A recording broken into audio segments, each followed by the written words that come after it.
Tonight, a real-life scandal. It's handled. Not exactly. An affair. Are you humiliated by this? And the boss who tried to cover it up. He said, Ben, I need you to destroy me. Can you come to my office? A late night in Michigan. A mysterious phone call. Todd, what do you mean? I was scared. What's going on? You're freaking me out. Inside, just one man, the face of Christian family values, Representative Todd Courser. Friends, it's time for some straight talk. This statesman has a secret to bury, a steamy affair with her, a married colleague. My name is Cindy Gamrat. I'm running for state representative. His outlandish plan, laid out on a hidden recording, is to smear himself. Todd Courser caught on tape behind Lansing nightclub, porn addicted, sexual deviant, male on male, paid for sex. So when people find out that it came from you, they're gonna ask, Todd, what the hell are you thinking? Making up something so outrageous. What?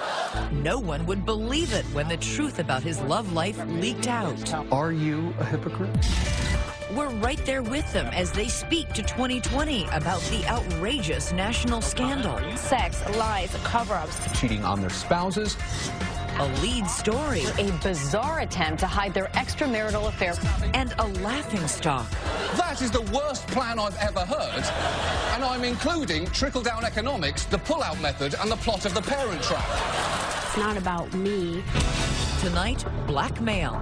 People were following you guys. It's as if they knew your every move. They did know every move. Threatening texts. Oh my God.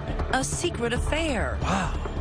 All leading to disorder in the house. You have power, politics, sex. That's not how I wanted it to go.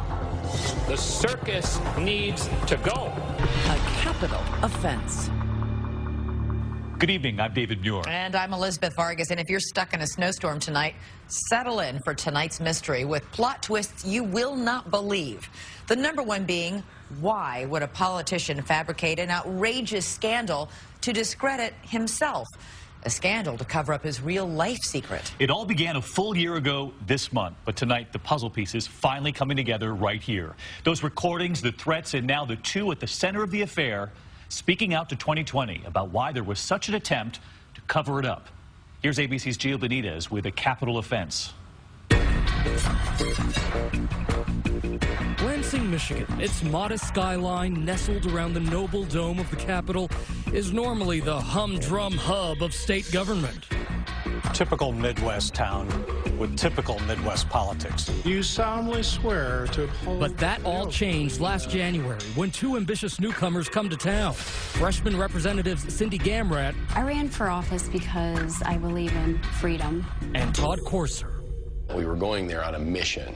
The two buttoned-down, plain-spoken Poles hail from opposite sides of the state. So you got, what, 30 acres there? There's 30, yeah. It's great for the children, obviously. It sort of created a, Huck Finn life. Courser, a lawyer by trade, is from rural, religious Lapeer in the east. I think it's 112 churches in the county. It's a very faith-based community. And Gamrat, a homemaker and former nurse from the modestly titled town of Plainwell in the west. It's beautiful. It's a wonderful place to live. Their districts may be far apart, but their politics can't be any closer. Both staunch Tea Party Christian values conservatives, and both married parents, firm believers in faith and family. Interesting, considering what's about to happen. He seemed to share the same values and the same principles as I had. What was part of your message? Christian and family values? Yeah, send me to Lansing to be a strong voice for liberty and our conservative values. Mixed in with, again, the government overreach. I believe our federal government is out of control. She's very high energy, not scared of anybody, and just very principled. Enter two key players, 𝐃𝐨𝐿, who signs on as Gamrat's number 2, and Ben Graham, an old friend who becomes Courser's top aide. He's a very dynamic person. He's very engaging. He's very charismatic. He definitely draws you in, and he knows that. I'm against this, thank you. Last January, the two first-termers hit Lansing like a cannonball. This quiet capital is doing more than talking. It looks like they're stalking. Take a look at this.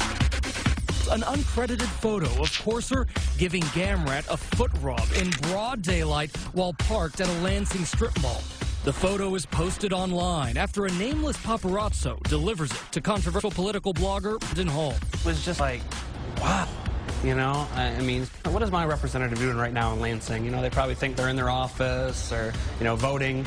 And here they are in a parking lot giving each other foot rubs. People were following you guys and taking these pictures of you together in this car. And there's nothing happening in the car.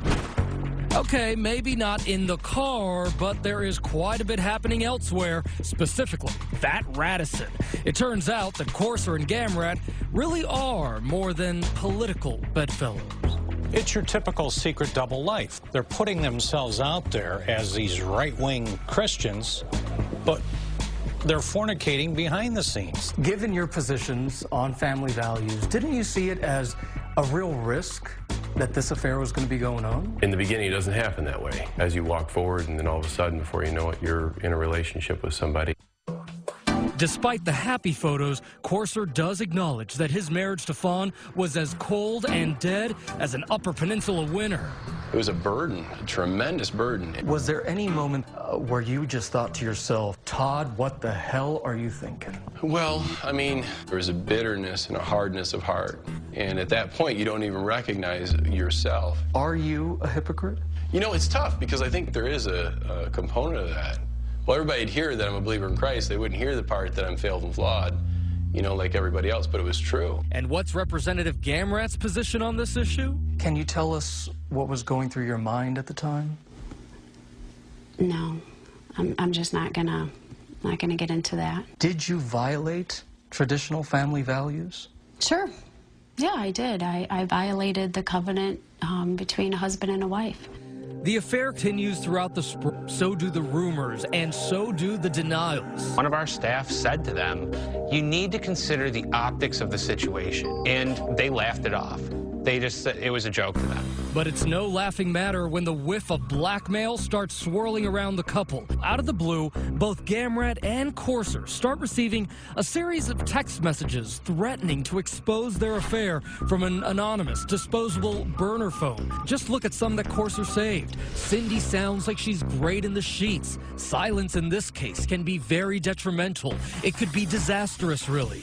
The texter says he'll let everybody off the hook on one condition only. You resign, Todd. He made the same demand of Gamrat, and adding teeth to the threat, the texter is referencing their private phone calls and inside details of their trips. It's as if they knew your every move. They did know every move. They knew my emails out of my outbox even after I changed my password. They knew text from my phone. The texter is someone close, someone with the means and the will to destroy him. It's enough to put anyone on edge. There was just a lot of stress.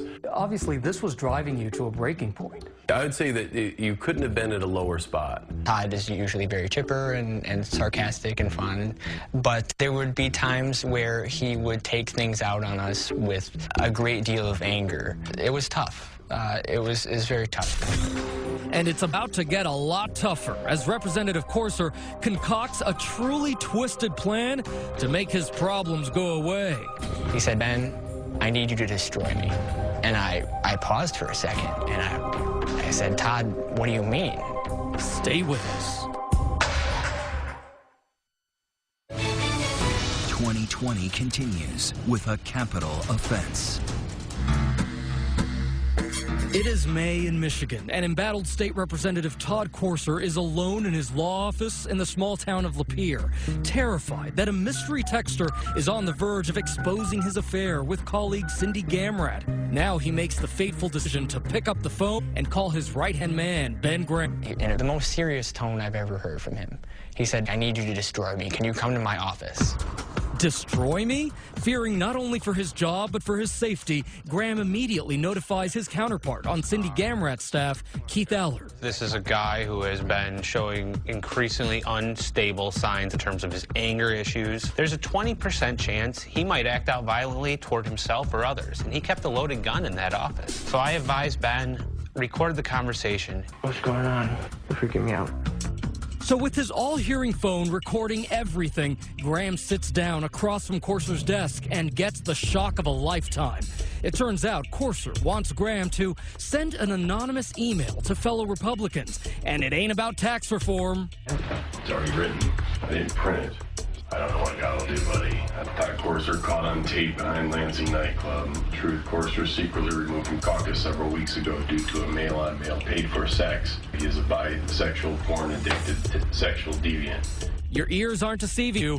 Courser has concocted an email, shoveled dirt on himself for scandalous behavior. And check out the potty mouth on this devout Christian. And you just get nasty about it. He's hanging out all over Lansing since the election. Gun-toting, Bible-thumping freak. He doesn't work in Lansing. He's just there feeding his habit of alcohol, drugs, and illicit sex. What he was telling me literally blew me away. I did not expect that that would happen, that he would say those things.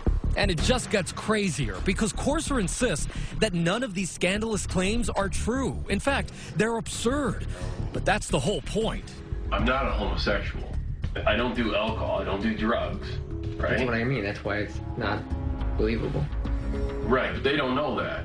People are so disturbed, they won't print it. But anything after that is going to be suspect. It'll be looking like a complete smear campaign. Anything after that? Courser is clearly anticipating that the mystery texter will be exposing his love affair with Cindy Gamrat any day now. Stuff's going to come out, Benjamin, and they're going to implicate myself and Cindy Gamrat. Courser's hope is that the phony smear will somehow thwart the extortion scheme of the mysterious texter by diverting attention from the affair. I'm going to start a rumor that I'm having sex with gay prostitutes all over Lansing. That's just going to make the affair with Sis seem like nothing. It's going to stick to the wall because it's so slimy. People will see it and they'll be like, "Holy, what is that?" You know, I even hear my voice, I don't even recognize who I am. So when people find out that it came from you and it's about you, they're going to ask, are you crazy? Yeah, inside of that, at that moment, at that situation in the darkness of where I was at, just personally. Why did you decide to go with the storyline of a gay prostitute? I mean, did you think... It was so ridiculous. It was really over the top. I know it was offensive to homosexuals. It was completely ridiculous, and I didn't mean it. Let's listen to some of that audio. But what about Gamrat's role in this game? On the recording, Courser says she's down with the plan. Hey, we agreed. Who? Cindy and I. On this? Yeah. So right there, he says that you both agreed on this. Mm-hmm. Yeah. Is he lying? Well, when I heard that audio, what ran through my mind is, why did he say that? So this email for you came out of left field? Yes. So that was a lie? Yeah, oh, absolutely. Back in that law office, Courser's demented plan has little appeal for his aide, Ben Graham. Remember, Courser wants Graham to send the email for him. Instead, the trusted aide says he walks out of the meeting shaken and alarmed. I couldn't believe he was asking me, and I couldn't do it. I texted him back and said, Todd, I can't help you do this. I can't help you cover it up. I think loyalty went out the window for these staffers, and crazy filled the room. Undeterred, Courser sends out the self-incriminating email himself under a fake name to a Republican mailing list. Breaking scandal, blared the subject line. Indeed, it feels like this scandal has crossed into Olivia Pope's turf. In your resignation, because in this town, your career's over. And yet, despite hitting the self-destruct button, Courser does not self-destruct. The email gets little notice. The sleaze bomb is a dud. I sort of dismiss it because I thought, well, I hear a lot of weird stuff. Politics and slanderous things are said of a lot of people. Better still, the tormenting texter never follows through with the threats. Did you think, I'm going to get away with this? Well, I don't think it was really to get away with it. It's like one of those chapters in your life you say, it was a crazy time. But then, Courser and Gamrat give themselves more bad advice and follow it. That summer, for reasons now in litigation, they decide to cut off their own right hands, Ben Graham and Keith Aller, citing poor performance. They'd come into work late. They wouldn't show up they were required to. These are the guys who know all of your secrets. They do. Was it the smart idea to fire them? There's no way that they were competent, that they should be there. Maybe so, but hell hath no fury like a staffer score. I felt that it was important for people to know the truth about these people and what they were doing. And we begin in Michigan. Todd Courser. Coming up, those confidants double-cross the boss, and Todd Courser finally hits the national political stage, but not in the way he hoped. It's true. He sent an anonymous email accusing himself of a fake liaison with a male prostitute. My very first reaction was, oh my God, this is huge. How will the betrayed spouses take the news? What was going through your mind when he first told you? And the fight for their political lives. What will their punishment be for their capital offense? 2020 continues with a capital offense. It's a pleasant summer day at the Detroit News Bureau in Lansing, Michigan. Suddenly, reporter 𝐃𝐨𝐜𝐿 receives a call that makes his year. I got a phone call from a source who indicated that Ben Graham and Keith Allard would like to meet with me. Graham and Allard have been fired by their bosses, controversial state representatives Todd Courser and 𝐶𝐭 Gamrat. Now it's time for some payback with the playback. And I felt it was important for their families and their spouses to know, and for it to come out, and so they could deal with it. Sat down with these two men, and they started to play this tape for me. Todd Courser caught on tape behind Lansing nightclub. He is a bisexual, porn-addicted, sexual deviant. Yep, that recording. It'll be looking like a complete smear campaign. It was shocking. It was unbelievable. I could instantly see how this was going to be a powerful story to tell. On August 7th, 𝐶𝐭 story detonates on the front page, setting off a media frenzy. The bizarre situation. A sex and cover-up scandal. An elaborate scheme. For reporter Jim Kirchner of ABC Detroit affiliate WXYZ, the story is prime red meat as Courser supporters go into bunker mode. You're a reporter out for his blood. No one in Michigan has seen anything like this in the last 3 decades. The State House sex scandal cover-up. Cover up the adultery with lies. Juicy element after juicy element after juicy element. All of the sordid details. We've been up here every day this week. I spent days and days on the outside of his little law office. When are you going to take some accountability questions, sir? But he didn't have anything to say. Why are you hiding? For weeks, you're dodging reporters. At least 3 weeks. Doesn't look good. No, it wouldn't look good. It was a difficult situation, obviously, because they were trying to track us down. Yeah, my kids don't know. Through it all, Mrs. Courser stands by her man.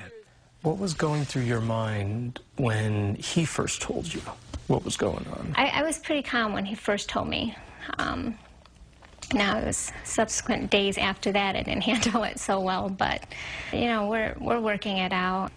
You can't really point finger at somebody when they do something and when they fall, because we all fall. We all make mistakes.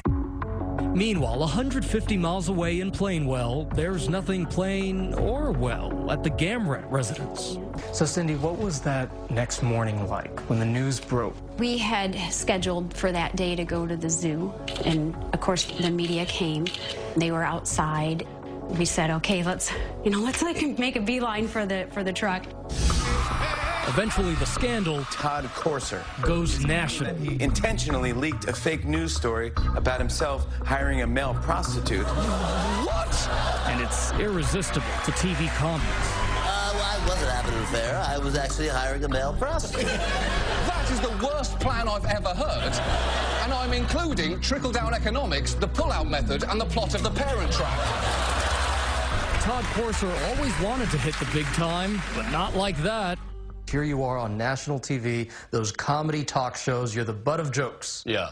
What's that like? I'm pretty tough, meaning my blood pressure doesn't go up a whole lot. But this was tough. 1 week later, I just want to thank my family. Gamrat takes her place in the pantheon of cheating politicians who issue public apologies with stoic spouses by their side. My husband is here, Joe, and I have three children. Sorry. Joe Gamrat looks on, his face bereft of the family photo smile. What about your husband? Has he since forgiven you? He says he has, and I believe he has. I'm not here to resign today. I'm just here to say I'm sorry. How many people here feel that 𝐶𝐭 Gamrat should resign at this point in time? But sometimes sorry doesn't cut it. They need to resign immediately. Todd, you need to give it up. You need to come out now and say it's over. Just step down. With all the Christian values that are here, it must have rocked this community. It did. I mean, it really rocked our small town. Did they start saying you're not a real Christian? Yeah, oh, absolutely. A lot of times the most unforgiving people are people who profess Christ. So and I bet you've taken some hard questions from them. You know, some people really relish watching somebody burn. Just love it. And it's sick and it's evil and it's demonic. And remember, Gamrat and Courser already have plenty of enemies within their own party. Now the political knives are out. Their scandal was dragging everybody down. They were embarrassing the leaders. They were embarrassing the party. The House launches an investigation which finds numerous instances of deceptive, deceitful, and outright dishonest conduct by both representatives and says they abused their offices in attempting to cover it up. It's not always the scandal, but it's the cover-up. Claims that to this day, both Courser and Gamrat strongly deny. No comment. Are you humiliated by this? They're recommending that you be expelled. Is that appropriate, sir? That sets the stage for a dark and dramatic night under the Capitol Dome last September. There's no death penalty in Michigan, but this sure felt like an execution. By then, the Republicans and the leaders and everybody had said, we got to toss out the trash. Stand against deception and disdain and disrespect. And while Representative Ed McBroom and others lobby for expulsion, Courser is not about to go gentle into that good night. I had no intention of resigning. I'm a gladiator, I'm a warrior. Then I would ask that you folks would vote no on expelling me. But as the clock strikes 12, unfit to continue to serve, it becomes clear irreparable harm. The gladiator is being fed to the lion. Really shameful behavior. Very dramatic. I think it was about 2 o'clock in the morning. We could see that he was on the House floor lobbying colleagues, pleading to stay. They were not letting us leave until they got an expulsion out of me. Today is the day to end this. The circus needs to go. You know, I just felt like it was done, and I walked up and just said, hey, I'm going to resign. Escorted by red-coated security guards, Courser makes his exit. Were you devastated? No. You know those lead blankets that they put on you at the dentist? It was like 20 of those came off me as I walked out the door. I got in my truck and drove away, and I think I got about 5 miles, and I just pulled into a parking lot, and I just turned the truck off, and I didn't move for 12 hours. You've let down so many people, and God, if I could go back and undo it, Lord knows I would. Back in the House chamber, it's 4 in the morning, and it's Cindy's turn to ascend the scaffold. She says she, too, thought about simply throwing in the towel. The other representative had resigned, and I panicked a little bit. But in that sea of hostility, Cindy finds a rock of support, her 18-year-old son, Joey. In my mind, resigning is kind of giving up the fight before you even get to actually fight. He said, stay and fight. He said, okay, Mom, take a deep breath and hold your head high. You're going to walk in, you're going to act like you own the place. I can't go back. I can't go back and change the past. The only thing I could do was try to go forward and do it better. And I still believe that my actions warrant censure, but not expulsion. Gamrat pleads her case a final time, but the House has heard enough. There are 91 aye votes and 12 nay votes.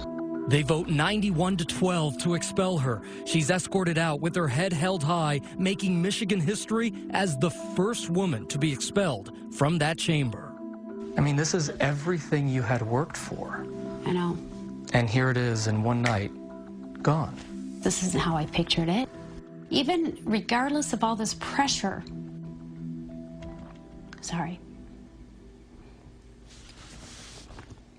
That's not how I wanted it to go. 2 Michigan lawmakers are out of office. Their political obituaries are written. A strange end to an even stranger scandal. It was the ultimate final curtain. for both of them. But sometimes final curtains aren't so final. Get this. It's just the latest twist. It's Gamrat and Courser, the sequel. Some were very surprised. They're not ready to give up the spotlight yet, and they want to shine it on whoever was sending those mystery texts that led to their downfall. Stay with us. 2020 continues with a capital offense. They're sorry, they're ashamed, but Todd Courser and Cindy Gamrat are not about to let trifles like their tabloid sex scandal and expulsion from office dash their ambitions.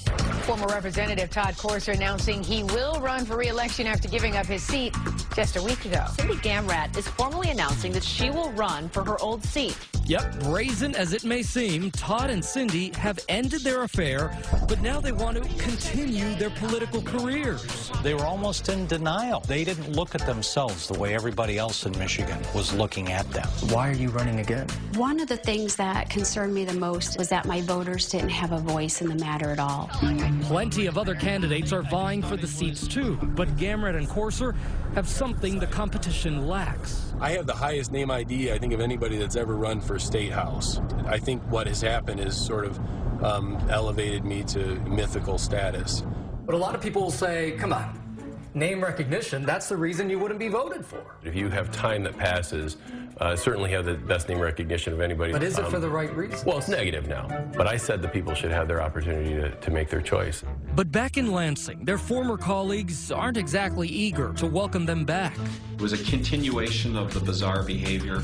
I think it showed contempt for the system. It showed their contempt for the voters. It'll be my name on the ballot. It's not about me.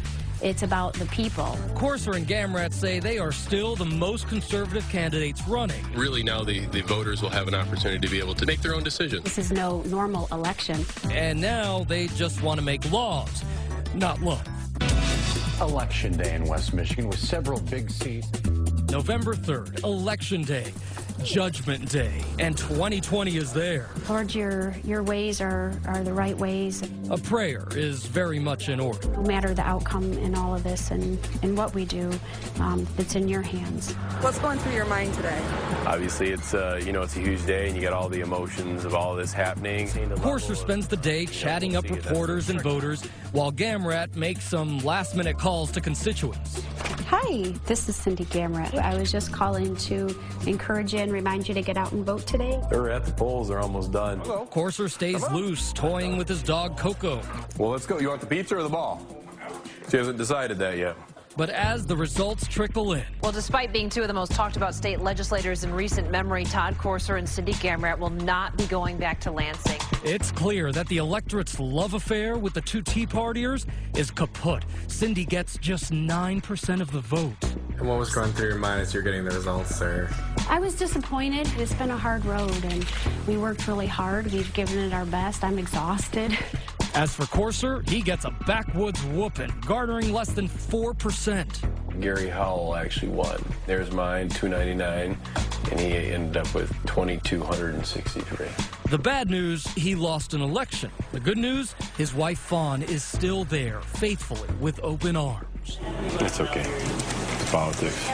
It'll take me a little while to kind of obviously heal from it and take some steps forward. Post-election, Courser retreats back to his law office here to lick his wounds. But there's unfinished business fevering his brain. He just can't get over those mysterious text messages that hit his iPhone last May. Remember, a hidden extortionist threatened to reveal the affair unless he and Gamrat resigned. Harassment, which Courser maintains, sent him over the edge. Do you believe at that point that you were being blackmailed? The texter was requiring me to resign. It felt like there was a bigger power at work here. Courser won't stop until he gets some answers. And that investigation will bring this story to its unlikely conclusion at this unexpected location with an even more surprising suspect. Was Courser up to his old tricks again? You wrote that email. Yeah. Why wouldn't you send those texts? The twists and turns lead to the mystery texter. I remember reading the report and just shaking and not wanting to believe. When 2020 returns. 2020 continues with a capital offense. For months, it's been one of the biggest mysteries in Michigan politics. Who was the shadowy figure who sent those blackmail texts to Todd Courser and Cindy Gamrat, threatening to expose their affair unless they resigned? The guy who helped put the whole tragic farce in motion. There was this guessing game. Who was the sender of those texts? That became sort of the hottest guessing game in town. Remember, the mystery texter somehow knew private details of Todd and Cindy's phone calls, emails, and even their schedule. Not many people had the inside information of what was really going on, leading Courser to believe that the texter was someone close. You know, someone like a trusted aide, someone like Ben Graham or Keith Allard, possibly spilling secrets to his political enemy.